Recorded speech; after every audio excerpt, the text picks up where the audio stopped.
What's happening, folks? Back with another reaction, back with some more punk rock. And we're going back to Suburban Teenage Wasteland Blues from Strung Out, 1996. And the next tune is called Bring Out Your Dead. Number one, I've reacted to a Monty Python bit from The Holy Grail.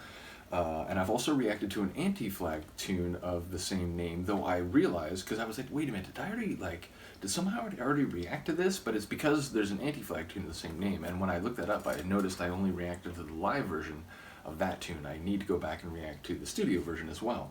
Nevertheless, we are going to listen to the Strung Out song, Bring Out Your Dead, which I don't think I've heard. I only tripped out for a second because it was like, wait, I thought I reacted to a song of that name, and it was like, wait, no, that's Anti-Flag. So, yeah, I don't think I've heard this. As a phrase, you know, it's most clearly associated in a way that the Monty Python sketch makes reference to, which is to say during plagues, especially bubonic plague and the Black Death, you know, essentially the undertakers or the plague doctors with those crazy like beak helmets or whatever, or like, you know, masks, I guess. Yeah, they'd go around collecting the dead, and because so many families and, you know, parts of the town or city would have dead people, they would just announce, bring out your dead, and, you know, we'll collect the bodies and take them, but, you know, you have to bring them out here. So, you know, it's a sordid sort of phrase. So I think in pop culture and certainly in, you know, certain works of art, it's become a phrase to indicate the, you know, maybe not the cannon fodder, but the casualties of, you know, whatever brutal process or plague that is plaguing life or, you know, a particular society or whatever. So Bring Out Your Dead is sort of this acknowledgement that, you know, whatever force, whatever process, or maybe even just all of human existence brings about casualties and brings about suffering and death. And so you know, it's this way to acknowledge those who have died, but also the brutality of existence and so on. So, and indeed, I think the Anti-Flag song, you know, plays into that, certainly.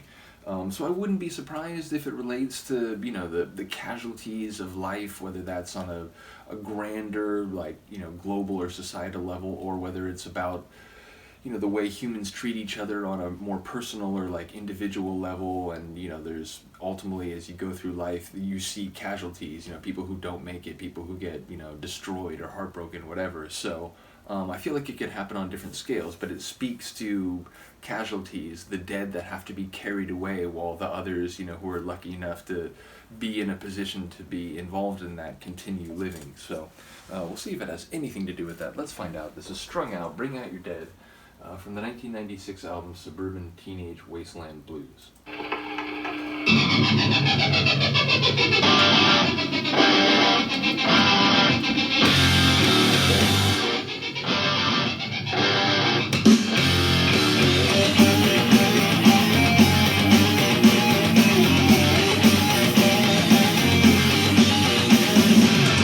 One big recollection of all the people in my life that I've come and gone. One big bitter moment of people I've loved. One more thought of what's on this pride. Can't seem to make that broken way. So life for life, 'cause I think it's in a real big life is one and people think I don't want to think about it, I've done myself.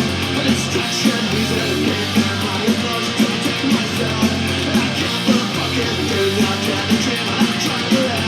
But I'm playing it safe instead, I'm just sick of my life now. Bring out your dead.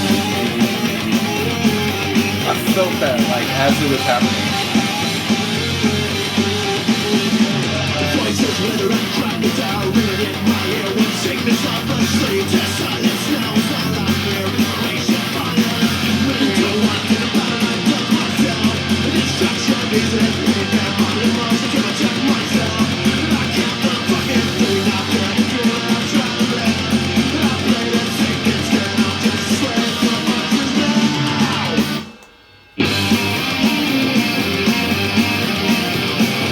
Amazing.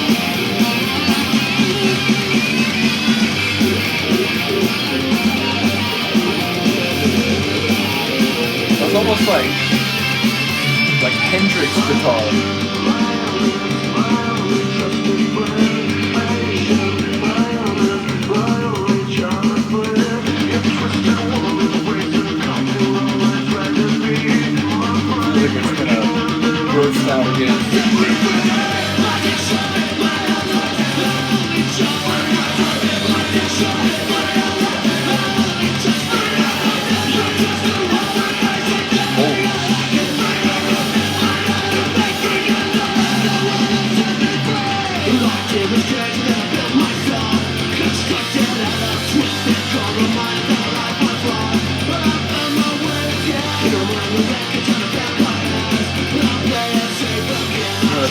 Leave to try.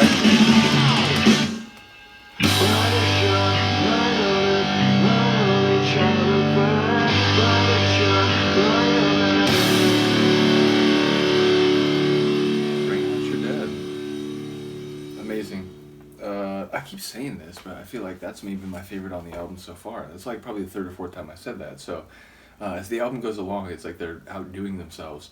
But yeah, that's probably my favorite on the album so far. And it feels like it was, in some ways, what I was thinking. The idea that, like, between people, you know, some come, some go, some, you know, they don't care, they cared until they didn't, and ultimately you gotta, you know, keep trying to go yourself. But it sounds like maybe the second verse, it was perhaps on a, like, bigger level, and like what's happening to people out in the world, maybe just the same concept but writ large. But yeah, it did sound like casualties, emotional and maybe more literal, were the subject of the, you know, the brutality of living and, you know, trying to keep getting by and, you know, have connections to other people, and, you know, the chaos and indeed the death that can bring. So yeah, really cool song. I love the sonics. It was quite aggressive and intense, certainly. I love the, like, double time in the, I don't know if it was the chorus itself or like the pre-chorus. I enjoyed especially that first dead pause with the "Bring Out Your Dead" drop back in. That was amazing. I enjoyed the silent, like, dead pause on the next, I think, two.